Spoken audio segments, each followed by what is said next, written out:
Episode के starting में वो सीबुल एक बार फिर से खड़ा हो गया और कुछ बोला। चॉपर कहता है उसने बोला वो अपना बेस्ट देगा, फिर चाहे सामने कोई भी क्यों ना हो।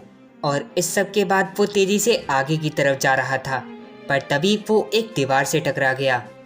पीछे से फ्रैंकी का साथी कहता है, पर क्यों, तुमने ऐसा क्यों करा?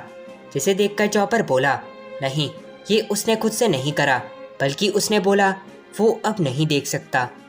फ्रैंकी का साथी ये सुनकर काफी ज्यादा चौंक गया और कहा, अगर ऐसा है तो रुक जाओ और आराम करो, हम आगे खुद चले जाएंगे। पर वो नहीं रुका और अपने आप को संभालने के बाद वो फिर से आगे जाने लगा। सबने उसे रोकने की कोशिश करी, पर उसने कुछ बोला। चॉपर कहता है, नहीं, वो नहीं रुकने वाला। उसने अपने दोस्त से वादा करा है कि हमें आगे तक लेकर जाएगा। इसने उस दूसरे वाले से कहा, बाकी सब मुझ पर छोड़ दो, मैं फ्रैंकी के लिए इन सबको आगे तक ले जाकर रहूंगा। और इस सब के बाद हमें एक पास्ट का सीन दिखाया गया, जहाँ पर फ्रैंकी कहता है, अच्छा तो तुम उसके पेट में थे, पर छोड़ो, हम तुम्हें नहीं खाने वाले, हमारा पेट भरा है। और फिर उस सीबुल ने एक और बात याद करी, जहाँ पर फ्रैंकी का साथी कहता है, बड़े भाई फ्रैंकी, हमारे दोनों दोस्तों को कुछ पायरेट्स ने मारा। जिसे सुनकर फ्रैंकी काफी ज्यादा गुस्सा हो गया और फिर कहा, क्या कहा? मेरे दोस्तों को मारने की उनकी हिम्मत कैसे हुई? मैं उन्हें नहीं छोड़ूंगा। और यही सब बात याद करते हुए वो आगे की तरफ जा रहा था। फ्रैंकी के साथी ने बोला, पर रोको, सामने रास्ता नहीं, अगर ऐसे ही सीधे गए तो टकरा जाओगे। जिसे सुनकर जोरो कहता है, क्या बोला, रास्ता बंद है? शांची ने बोला, हाँ तुम सही हो, तुम्हारी आंखें खराब नहीं, तुम सीधा चलो। और ये कहने के बाद वो दोनों आगे चले गए और उस बिल्डिंग को तोड़ दिया। पर तभी थोड़ी सी और आगे जाने के बाद वो जानवर नीचे गिर गया। तो फिर क्या उसने हार मान ली, या फिर वो अपना वादा पूरा नहीं कर सका? नहीं, ऐसा नहीं था, बल्कि उसने अपना काम कर दिया। वो सबको उस कोर्ट हाउस, जो कि एनीज लॉबी का लास्ट गेट है, वहां तक ले आया। चॉपर ने बोला, तुमने कर दिखाया, हम सब आ गए, तुमने अपना वादा पूरा करा, हम सब कोर्ट हाउस तक आ ही गए। पर यह बात जैसे ही सबको पता चली, पूरे एनीज लॉबी में एक इमरजेंसी नोटिस जारी करा गया। सब नेवी ऑफिसर डरे हुए थे और एक ऑफिसर सीधा CP5 वाले के कमरे की तरफ जाने लगा। फिर यहाँ पर CP5 वाले को दिखाया गया, जो कि एक ट्रांसपॉन्डर स्नेल को देखकर बोला, तो ये वही है, बस्टर कॉल बुलाने का अकेला तरीका, जो कि सिर्फ वही लोग रख सकते हैं जो या तो एडमिरल या फिर उनसे ऊपर हो। पर ओकी जी ने ये मुझे दिया। वैसे इंतजार करो, बस एक बार वो प्लूटोन की ताकत मेरे पास आ जाए, फिर मुझे इसे मांगने की ज़रूरत नहीं पड़ने वाली। और अगर अभी कोई रास्ते में आया तो मैं इस बटन को दबा दूंगा। और तभी पीछे से वो नेवी ऑफिसर भागते हुए उसके कमरे तक आ गया और बोला, बॉस माफ़ करना, पर ये एक इमरजेंसी है, ये लो और आप बात करो। CP5 वाला ये सुनकर कहता है, क्या कहा? कॉल पर बात? पर आखिर बात क्या है? ओह हाँ, मैं समझ गया। सुनो तुम दोनों, कुटी फ्लैम और निको रॉबिन, पता है क्या, एनीज लॉबी में एक इमरजेंसी नोटिस को जारी करा गया है। पक्का वो कुछ बड़ा होगा, जैसे कि तुम्हारे दोस्तों के बारे में कि वो मर चुके हैं, या फिर कुछ और। चलो साथ में सुनते हैं कि वो सब कैसे मरे। और पता है क्या, यही होता है अगर कोई गवर्नमेंट के खिलाफ जाए तो। हाँ तो तुम बोलो, बताओ क्या हुआ था?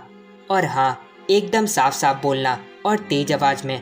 मुझे वैसे तो पता है कि तुम क्या बोलोगे, पर मुझे किसी को ये सुनवाना था, तो साफ बोलना और तेज आवाज में। जिसे सुनकर नेवी ऑफिसर ने बोला, हाँ बॉस, तो पता नहीं मैं कहाँ से शुरू करूँ, पर वो पायरेट्स, जो कि बस 6 ही थे, और वो कुछ और लोग, वो सब सारे के सारे गेट को खोलकर वो सब कोर्ट हाउस तक आ गए, एनीज लॉबी में सबसे आगे। और ये सब सुनकर वो CP5 वाला काफ़ी ज़्यादा चौंक गया। फिर यहाँ पर फ्रैंकी के साथी को दिखाया गया, जिसने उस जानवर से बोला, सुनो, तुमने अपना काम कर दिया, हम तुम दोनों की मेहनत को बेकार नहीं होने देंगे। मैं वादा करता हूँ, बड़े भाई फ्रैंकी और स्ट्रॉहेड की दोस्त को बचाने में पूरी मदद करूँगा। और यहाँ पर शांची कहता है, चलो आगे चलें। पर तभी किसी ने पीछे से नामी के ऊपर हमला कर दिया, पर जोरो के उसे काटने से पहले ही उस मेढक ने उस अटैक को रोक दिया। यहाँ पर उस अननोन पर्सन ने अपना हमला करा, पर तभी वहाँ पर अचानक से एक धमाका हुआ और शांची कहता है, मैं तो बस इसे देखने गया था। पीछे से नेवी वाले कहते हैं वो लोग कभी भी इस गेट को नहीं खोल सकते। जिसे सुनकर फ्रैंकी के साथी ने बोला, हाँ ये गेट तो काफ़ी ज़्यादा बड़ा है, पर आखिर हम इसे खोलेंगे कैसे। पर तभी ज़ोरो बोला, चलो आगे चलें। जिसे देखकर वो काफ़ी ज़्यादा चौंक गया। यहाँ पर उन दोनों फ्रैंकी के साथियों ने बोला, लीवर ऑन करने का काम हम पर छोड़ दो, हम उसे ठीक से करेंगे। जिसे सुनकर वो बोला, हाँ ठीक है, हम सीधा अंदर जाएंगे और तुम जाकर रास्ता तैयार करना।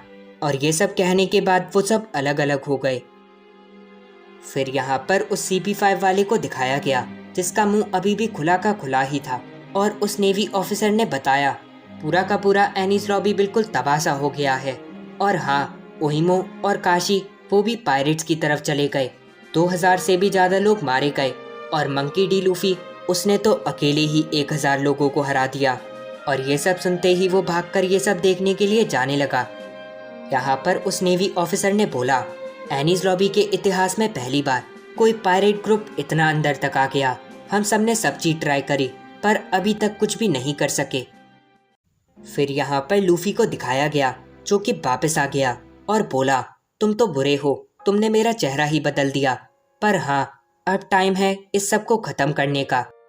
ब्लूनो ने यह सब सुनकर लूफी पर फिर से अटैक करा, पर वो सबसे बच गया और उसने अपना बुलेट वाला अटैक करा। और यहाँ तक कि उसने ब्लूनो की टेम्पेस्ट को भी बड़े आराम से रोक दिया। ब्लूनो ये सब देखकर कहता है, आखिर कैसे उसने मेरे सारे अटैक को रोक दिया, पर कैसे। लूफी ने बोला, नहीं कुछ नहीं होगा। जब ओकीजी ने मुझे हराया मैंने सोचा अगर इतने ज़्यादा ताकतवर लोग और आगे मुझसे मिलेंगे तो मुझे और ज़्यादा ताकतवर बनना होगा, ताकि अपने दोस्तों को ना खो दूँ, ताकि उन्हें ना खो दूँ जिनसे प्यार करता हूँ। फ़र्क नहीं पड़ता कि वो सब ताकतवर हैं या फिर नहीं, फ़र्क नहीं पड़ता कि वो किसी को हरा पाएँ या फिर नहीं, पर मैं उन सब के लिए इतना ज़्यादा ताकतवर बन जाऊँगा कि उन सब को हमेशा बचा सकूँ। और इसलिए मैंने एक नया तरीका निकाला ताकि किसी से ना हारूं। जिन दोस्तों से प्यार करता हूं उन्हें बचा पाऊं, ताकि किसी को ना खो दूं। मैं उन सब के लिए और ज़्यादा ताकतवर बन जाऊंगा, इतना कि तुम सबको हरा दूं।